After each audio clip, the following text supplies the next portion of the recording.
আজকে আমরা ক্লাস 11-এর যে টপিকটা নিয়ে আলোচনা করব সেটা হলো রৈখিক ভরবেগের সংরক্ষণ সূত্র। ঠিক আছে, ব্যাপারটা আমরা নিউটনের গতিসূত্র গুলো আমরা মোটামুটি জানি, তাই তো? এবারে দ্বিতীয় গতিসূত্রে আমরা কি জেনেছি? দ্বিতীয় গতিসূত্রে আমরা জেনেছি যে কোনো বস্তুর ভরবেগের পরিবর্তনের হার বস্তুটির ওপর প্রযুক্ত বলের সমানুপাতিক, তাই তো? তার মানে কোনো বস্তু যদি স্থির থাকে, এবারে ওই বস্তুর উপরে যদি বাইরে থেকে কোনো বল আমরা প্রয়োগ না করি, তখন কি হবে? বস্তুটির ভরবেগের পরিবর্তন হবে না। তার মানে ভরবেগ অপরিবর্তিত থাকবে। স্থির বস্তুর ক্ষেত্রে কোনো ভরবেগ থাকবে না, এবং যদি কোনো বস্তু স্থির বেগে গতিশীল থাকে তার ভরবেগের কোনো পরিবর্তন হবে না। এই যে ব্যাপারটা, এই ব্যাপারটা কেবলমাত্র একটা বস্তুর ক্ষেত্রেই যে সঠিক সেটা নয়। অনেকগুলো বস্তু একসঙ্গে থাকবে বা বস্তু সমষ্টির ক্ষেত্রেও ব্যাপারটা সমানভাবে প্রযোজ্য। ঠিক আছে, আর সেখান থেকেই আসছে রৈখিক ভরবেগের সংরক্ষণ সূত্র। এ কি বলছে? যে কোনো বস্তু সমষ্টির ওপরে যদি কোনো বাহ্যিক বল প্রযুক্ত না হয়, হুম, তখন কি হবে? বস্তু সমষ্টির উপর যদি বাহ্যিক বল প্রযুক্ত না হয়, তখন বস্তুগুলির মধ্যে আন্তঃক্রিয়া ঘটলেও ওই বস্তু সমষ্টির মোট রৈখিক ভরবেগ অপরিবর্তিত থাকবে। ঠিক আছে, এটাই হলো রৈখিক ভরবেগের সংরক্ষণ সূত্র। অর্থাৎ একটি বস্তু সমষ্টির ক্ষেত্রে প্রত্যেকটি বস্তুর রৈখিক ভরবেগের উপাংশ কোনো একটি পছন্দ মতো দিক বরাবর নির্ণয় করতে আমরা পারি। এবারে ওই বস্তুগুলির মধ্যে পারস্পরিক ক্রিয়া যদি ঘটে সে খুব ভালো কথা। যদি নাও ঘটে, তখন ওই উপাংশগুলির সমষ্টি সব সময় ধ্রুবক থাকে, অর্থাৎ অপরিবর্তিত থাকে। এবারে দেখো, সাপোজ একটা বস্তু ধরলাম, ছোট বস্তু যার ভর m1, আরেকটা বস্তু নিলাম একটু বড় যেটার ভর m2। এবারে এই বস্তুটা u1 বেগে যাচ্ছে, এই বস্তুটা u2 বেগে গতিশীল।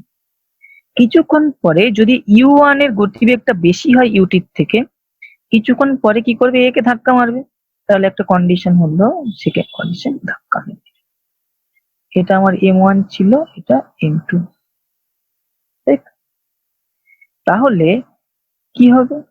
এ যদি ধাক্কা মারার পরে এর ভর m1 m2 অপরিবর্তিত থাকবে, তাহলে কি এ এদিকে একটা বল প্রয়োগ করবে আর এ এদিকে একটা বল। এ কি? এই প্রথম বস্তুটা যে বলটা প্রয়োগ করছে সেটা কি? p12, সাপোজ ধরে নিলাম p1 মানে বস্তু 1 2 এর উপরে। এই যে বলটা প্রয়োগ করছে সেটা কি হবে? p21 মানে দ্বিতীয় বস্তুটা প্রথম বস্তুর উপর। এরপরে সংঘর্ষের পরে কি হবে? আবার ধরে নিলাম এরা নতুন একটা বেগ পেল, সেই বেগটা হলো গিয়ে আমার ছোট বস্তুটার ক্ষেত্রে নতুন বেগে গতিশীল হলো v1। বড় বস্তুটা নতুন একটা বেগ পেল v। এবার দেখো, আমার প্রাথমিক অবস্থায় কি ছিল? সংঘর্ষ তখনও হয়নি। তখন প্রথম বস্তুটার ভর বেগ কত ছিল? m1 u1। দ্বিতীয় বস্তুটির ভর বেগ ছিল m2 u। তাহলে সংঘর্ষের আগে এই দুটোর মোট ভরবেগ কত? m1 u1 plus m2 u2। সংঘর্ষের পরে প্রথম বস্তুর ভরবেগ কত? m1 v1। দ্বিতীয় বস্তুর ভরবেগটা কত? দ্বিতীয় বস্তুর m2 v2। তাহলে প্রথম বস্তু আর দ্বিতীয় বস্তুর মোট ভরবেগ m1 v1 plus m2 v2। এবারে বস্তু দুটির ওপর যদি বাহ্যিক কোনো বল ক্রিয়া না করে, তখন ভরবেগের সংরক্ষণ সূত্র অনুসারে এই প্রথমটা ইকুয়াল টু দ্বিতীয়টা। এটাই হলো গিয়ে ভরবেগের সংরক্ষণ সূত্র। সুতরাং ভরবেগের সংরক্ষণ সূত্র আমাদের কি বলছে? m1 u1 plus m2 u2 equal to m1 v1 plus m2 v2। ঠিক আছে, বোঝা গেল? এবারে আমরা কি করব, নিউটনের গতিসূত্র থেকে ভরবেগের সংরক্ষণ সূত্র প্রতিষ্ঠা। নিউটনস ল থেকে ভরবেগের সংরক্ষণ সূত্র প্রতিষ্ঠা করবো। চলো, অর্থাৎ নিউটনের তৃতীয় গতিসূত্র কি ছিল? F21 equal to minus of F12। এটা থেকে আমি ভরবেগের সংরক্ষণ সূত্র প্রমাণ করব, যেটা হচ্ছে কি ছিল, m1u1 plus m2u2 equal to m1v1 plus m2v2। এটা আমরা প্রমাণ করব। কি করে করব? তাহলে কি আমরা জানতাম F21 equal to minus of F12। এবারে যেহেতু এই F21 বলটা বা ঘাত বলটা প্রথম বস্তুর উপর প্রযুক্ত হয়েছিল, তাই সংঘর্ষ যদি t সময় ধরে হয় তাহলে কি হয়? তাহলে ওই বলের ঘাত ইকুয়াল টু প্রথম বস্তুর ভরবেগের পরিবর্তন। ঠিক আছে, তাহলে আমরা কি লিখতে পারি? F21 ইন্টু t, এটা equal to m1v1 minus of m1u1। এটা কি প্রথম বস্তুটার ভরবেগের পরিবর্তন, এটা কি ঘাত বল। একই রকম ভাবে দ্বিতীয় বস্তুটার ক্ষেত্রে আমরা কি লিখতে পারি? দ্বিতীয় বস্তুটার ক্ষেত্রে লিখতে পারি f of 12 into t equal to ভরবেগের পরিবর্তন মানে m2v2 মাইনাস m2u2। এবারে নিউটনের তৃতীয় গতিসূত্র অনুসারে কি, F21 equal to F12, F21 equal to minus of F12, তাই তো? তাহলে এখান থেকে আমি কি পাচ্ছি? এখান থেকে আমি পাচ্ছি m1v1 minus m1u1 equal to minus of m2v2 minus m2u2। এই দুটোকে এপাশ ওপাশ নিয়ে গেলে আমরা কি পেয়ে যাচ্ছি? রৈখিক ভরবেগের সংরক্ষণ সূত্র, যেটা আমার বলছে দেখো m1u1 plus m2u2 equal to m1v1 plus m2v2।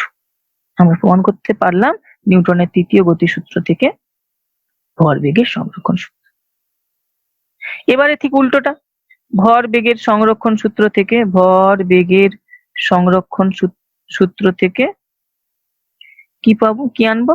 Newton's third ল।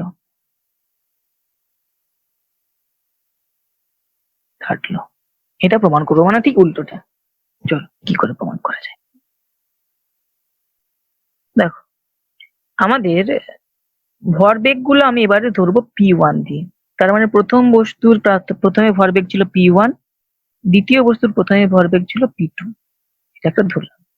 কিছুক্ষণ পর সংঘর্ষ যখন হলো, সংঘর্ষের ঠিক পরে আমি ধরে নিচ্ছি প্রথম বস্তুর ভরবেগ হলো p1 প্রাইম, দ্বিতীয় বস্তুর ভরবেগ p2 প্রাইম।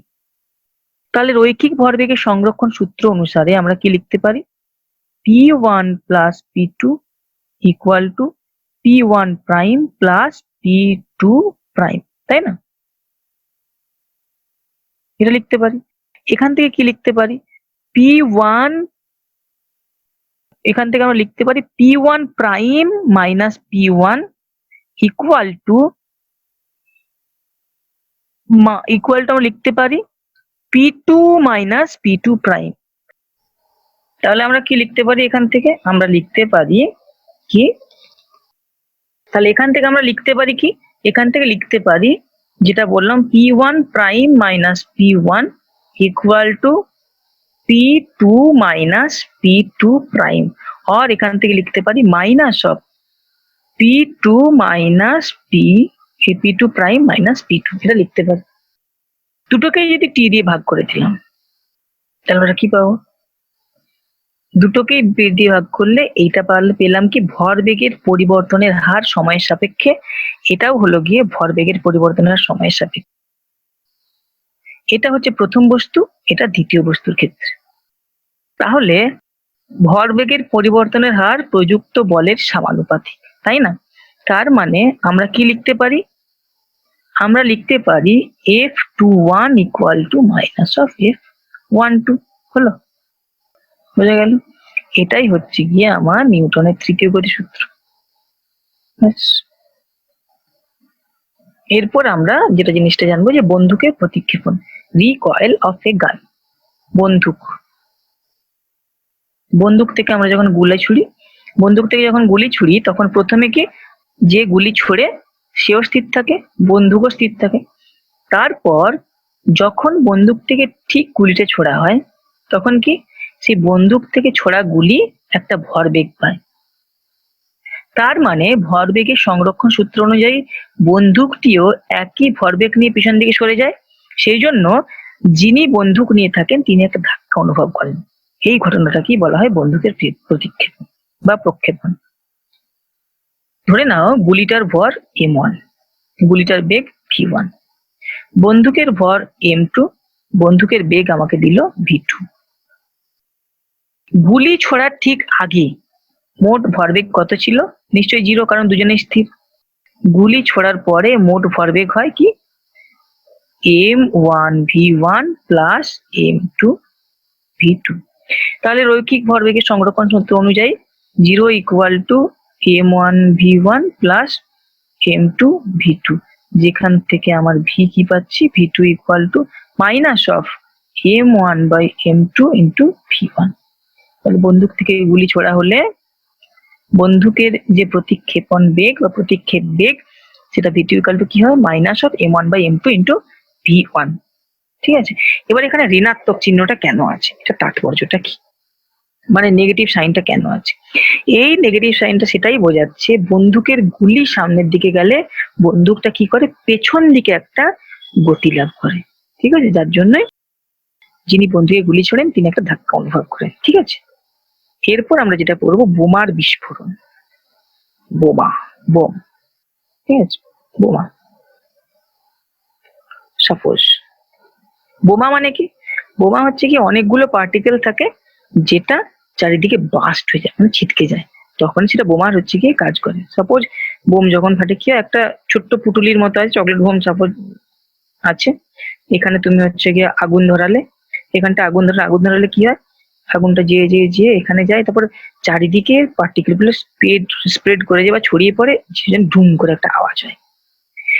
চলো সাপোজ আমি ধরলাম যে প্রথমে যে চকলেট বোমটা নিয়েছি সেটার ভর m, ঠিক আছে, বোমাটা ফাটার পর এর মধ্যে ধরে নিলাম আমি 5টা বা 4টে, 5টা টুকরোতে এটা ভেঙে গেল, সেগুলো প্রত্যেকটা m1 m2 m3 m4 m5, প্রত্যেকটার ভর আমি ধরে নিলাম, প্রত্যেকটার ভর ধরে নিলাম এবং প্রত্যেকটার বেগ, সাপোজ প্রথমে একটা v1, তারপর একটা v2, তারপর একটা v3, তারপর একটা v4, তারপর একটা v5। এই v1 v2 v3 v4 v5 টা কি, এখানে ভেক্টর দিয়েছি কেন, প্রত্যেকটা পার্টিকেলের গতিবেগের নির্দিষ্ট একটা দিক আছে, যে দিক খুঁজে ছড়িয়ে যাচ্ছে, তো ওই দিকটাকে কনসিডার করার জন্য। তার মানে কি প্রত্যেকের ভরবেগ কি হবে, প্রত্যেকের ভরবেগ হবে m1 v1 m2 v2 m3 v3 এরকম করে করে m4 v4 m5 v5। তাহলে দেখো যেহেতু ওইখানে বস্তু সংস্থার উপরে কোনো বাইরে থেকে বল প্রয়োগ হয় না, তাই ভরবেগের সংরক্ষণ সূত্র অনুযায়ী আমি কি পাবো, বিস্ফোরণের ঠিক আগে মোট ভরবেগ ইকুয়াল টু বিস্ফোরণের পরে মোট ভরবেগ। এবারে বিস্ফোরণের আগে ওর কোনো ভরবেগ ছিল না, কারণ ও স্থির ছিল, পুটুলির মতো একটা ছিল, তারপরে বিস্ফোরণের পরে নতুন ভরবেগ রাখলো, তাহলে বিস্ফোরণের আগে ভরবেগ 0 ইকুয়াল টু বিস্ফোরণের পরে, মানে p1 plus p2 plus p3 plus p4 plus p5। ওকে, এটা হচ্ছে কি আমার ফর্মুলা। এবারে সাপোজ আমি ধরে নিলাম ও দুটো পার্টিকেলে ভেঙে গেল, তাহলে আমার কি হবে p1 প্লাস p2, এটা ইকুয়াল টু 0, এখান থেকে কি পাচ্ছি p1 equal to minus of p2, তাই তো? তাহলে p ইকুয়াল টু, p হচ্ছে গিয়ে আমার ভরবেগ, সেটাকে লিখতে পারি m1 v1 equal to minus of m2 v2, তাই তো? তার মানে কি হলো, যদি দুটো টুকরো আলাদা আলাদা ভেঙে যায় তাহলে তাদের ডিরেকশনটা উল্টো দিকে, মানে একই সরলরেখা বরাবর উল্টো উল্টো দিকে যাচ্ছে।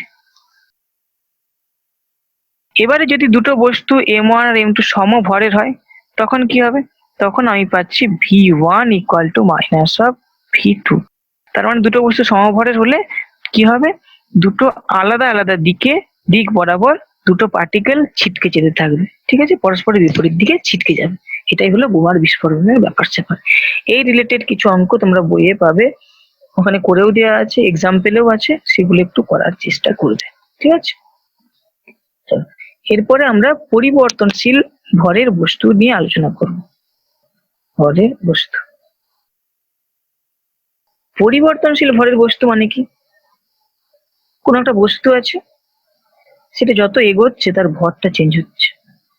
কিরকম হবে, সাপোজ তুমি একটা তেলের টিন সাইকেলে করে নিয়ে যাচ্ছ, ঠিক আছে, তুমি জানতে না যে তেলের টিনটা একটা ফুটো ছিল, তেলের টিনটা তুমি সাইকেলের পেছনে চাপিয়েছো, এবার ওখানে একটা ফুটো আছে, তুমি যত সাইকেলে করে বাড়ির দিকে আসছো তেল তত পড়ে পড়ে যাচ্ছে, ঠিক আছে। তার মানে কি হচ্ছে, তোমার তোমার যে গতিবেগে এগোচ্ছ তখন তোমার ভরটা চেঞ্জ হচ্ছে, ঠিক আছে। তার মানে কি, পরিবর্তনশীল ভর। পরিবর্তনশীল ভরের একটা খুব সুন্দর উদাহরণ হলো রকেট। রকেটে জ্বালানি থাকে, রকেট যত যায় ও জ্বালানি কমতে থাকে। তারপর গাড়ি, গাড়িতে তেল ভরে যখন চালানো হয়, যত গাড়ি যেতে থাকে তেল থেকে ধোঁয়া বেরোয়, তো ওই তেলটা কার্বন ডাইঅক্সাইড হয়ে বেরিয়ে যায়, মানে গাড়ির ভরও কমতে থাকে। এরকম ব্যাপার স্যাপার নিয়ে আমরা এখন আলোচনা করব। চলো, সাপোজ ধরে নাও কোন একটা বস্তু আছে, ঠিক আছে, যেটা ইউ বেগে যাচ্ছে, ঠিক আছে, ইউ বেগে যাচ্ছে। এবারে এই বস্তুটা খুব ছোট, ধরে নিলাম এর ভর ডিএম। তারপরে ওই বস্তুটা, এবারে একটা বড় বস্তু এখানে রাখা হয়েছে, যেটার ভর হচ্ছে গিয়ে এম, যেহেতু এটা ছোট বস্তু আমি ভর ডিএম ধরেছি, আর এটা ভি বেগে যাচ্ছে, ঠিক আছে? এদের মধ্যে এর কিছুক্ষণ পরে সাপোজ এই দুটো বস্তু সংযুক্ত হয়ে গেল। তাহলে সংযুক্ত হওয়ার পর তার মানে এইদিকে যাচ্ছে, এইদিকে দুটো বেগে যাচ্ছে, দুটো একসঙ্গে অ্যাটাচ হয়ে গেল। অ্যাটাচ হয়ে যেতে কি হলো, নতুন সিস্টেম যেটা তৈরি হলো, সাপোজ একটা বড় বস্তুতে রূপান্তরিত হলো, যার ভর কত হবে এম প্লাস ডিএম, বেগ কত হবে ভি প্লাস সাপোজ ধরে নিলাম ডিভি। এবারে কি, আরেকটা ব্যাপার, এর নেট যে ফোর্সটা সেটা হলো ধরে নিলাম এফ, যে বাহ্যিক বলটা ক্রিয়াশীল। এবারে তাহলে বস্তুটার বা বস্তু সংস্থাটার অন্তিম ভরবেগ এবং প্রাথমিক ভরবেগ কি হবে, প্রাথমিক ভরবেগ পি ইকুয়াল টু কি ছিল, M into V plus U into DM, তৃতীয় বস্তু প্রথম বস্তু। আর কি অন্তিম ভরবেগ কি হবে, পি প্লাস ডিপি যদি আমি ধরি, সেটা equal to M plus DM মোট ভর ইন্টু মোট বেগ ভি প্লাস ডি ভি, ঠিক আছে। এখান থেকে কি লিখতে পারি, এটা গুণ করে দেবো, বা লিখতে পারি P plus DP equal to M V plus M DV plus V DM plus DM into DV. DM ডিভিটা যেহেতু খুব ছোট, এটাকে আমি বাদ দিয়ে দিলাম। তাহলে এটা পড়ে রইল কি, আমি এখান থেকে লিখতে পারি P plus DP equal to M V plus M DV plus V DM. এবারে ডিটি সময়ে বস্তু সংস্থাটার ভরবেগের যে পরিবর্তন সেটা কি হবে, প্রথমে যে ভরবেগটা ছিল পি প্লাস ডিপি মাইনাস প্রথমে যে ভরবেগটা ছিল মাইনাস পি ইকুয়াল টু কি হবে, M V plus M DV plus V DM, তার থেকে কি হবে মাইনাস অফ ওই পি এর যেটা ছিল, পি এর আমার এম ভি প্লাস ইউডিএম ছিল, তাহলে minus of M V minus UDM. তাহলে এটা কাটলো, এটা কাটলো, ভিডিএম আর কাটবে না। তাহলে এখান থেকে আমরা পাচ্ছি DP equal to M DV minus of U minus V into DM. তাহলে নিউটনের দ্বিতীয় গতিসূত্র আমাকে কি বলেছে? এপিপি ইকুয়াল টু ভরবেগের পরিবর্তন ডিপি বাই ডিটি। এটাকে আরো ভেঙে কি লিখবো? M into DV by DT. M into V সমান হচ্ছে গিয়ে আমার ভরবেগ, তাহলে M into DV equal to DP লিখতে পারে। Minus of U minus V into DM by DT. এবারে ইউ মাইনাস ভি এটা হচ্ছে আপেক্ষিক বেগ, ইউ মাইনাস ভি। এটাকে আমরা যদি U relative velocity U R দিয়ে লিখে দিই, তখন আমরা কি পাচ্ছি? তখন পাচ্ছি F equal to M into DV by DT minus U R DM by DT. তাহলে এখান থেকে আমি কি পাচ্ছি? এখান থেকে ফাইনালি আমি পাচ্ছি F plus U R DM by DT equal to M into DV by DT. এটাই হচ্ছে গিয়ে সময়ের সাথে সাথে ভরের যে পরিবর্তন বা পরিবর্তনশীল ভরের ক্ষেত্রে নিউটনের দ্বিতীয় গতিসূত্রের পরিবর্তিত রূপ। এখন কতগুলো কেস। ফার্স্ট কেস, যদি বাইরে থেকে কোনো বল প্রয়োগ না হয়, এফ ইকুয়াল টু 0, তখন কি হবে? তখন এই U R DM DT equal to M DV DT হয়ে যাবে। এবারে যদি দুটি ক্ষেত্রেই বস্তুর গতিবেগ সমান থাকে, অর্থাৎ ইউ ইকুয়াল টু ভি হয়, তাহলে কি ইউ ইকুয়াল টু ভি হলে ইউ রিলেটিভ ভেলোসিটি 0 হয়ে যাবে। তখন কি হবে? তখন তাহলে ফার্স্ট কেস আমি পেয়েছি U R DM DT M into DV DT. Second case কি বললাম? ইউ ইকুয়াল টু ভি, মানে দুটো বস্তুর ক্ষেত্রে ছোট বস্তু বড় বস্তু বেগ যদি সমান থাকে, তাহলে ইউ রিলেটিভ ভেলোসিটি 0 হয়ে যাবে, মানে F equal to M into DV by DT. এটা আমরা পেলাম। ঠিক আছে। থার্ড কেস কি? যদি সময়ের সাথে সাথে বস্তুর ভর বাড়তে থাকে, মানে হয়তো তুলো নিয়ে যাওয়া হচ্ছে, তখন বৃষ্টি পড়ছে, মানে তুলোর বেগ বাড়তে থাকছে, তখন কি হবে? তাহলে DM by DT greater than 0 হবে। তার মানে কি এম এর থেকে ডিএম এর বেগ বেশি যদি হয়, অর্থাৎ U relative velocity greater than 0, তখন কি হবে? তখন হচ্ছে গিয়ে ওই ইকুয়েশনটা যেটা আমরা লিখেছিলাম F plus U R DM DT equal to M DV DT, এটার কোনো পরিবর্তন হবে না। কখন? তাহলে কি যদি এম হচ্ছে গিয়ে এম এর তুলনায় ডিএম এর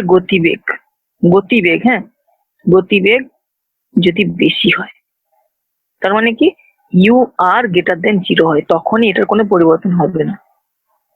এখন যদি এম এর ভেলোসিটি কি হয়? ডিএম এর ভেলোসিটির চেয়ে কম হয়, তখন কি হবে? তখন অবশ্যই ইউ রিলেটিভ লেস দেন 0 হবে। তার মানে কি পাচ্ছি আমরা? F minus U R DM by DT equal to M DV DT. ঠিক আছে, তখন মাইনাস চলে আসবে। Third case.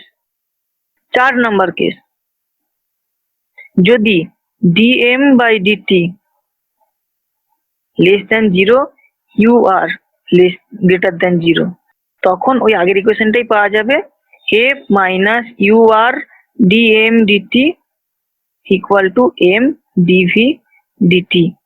আবার যদি এর উল্টো কেসটা হয়, DM DT greater than 0, less than 0, U আর লেস দেন 0, তখন কি?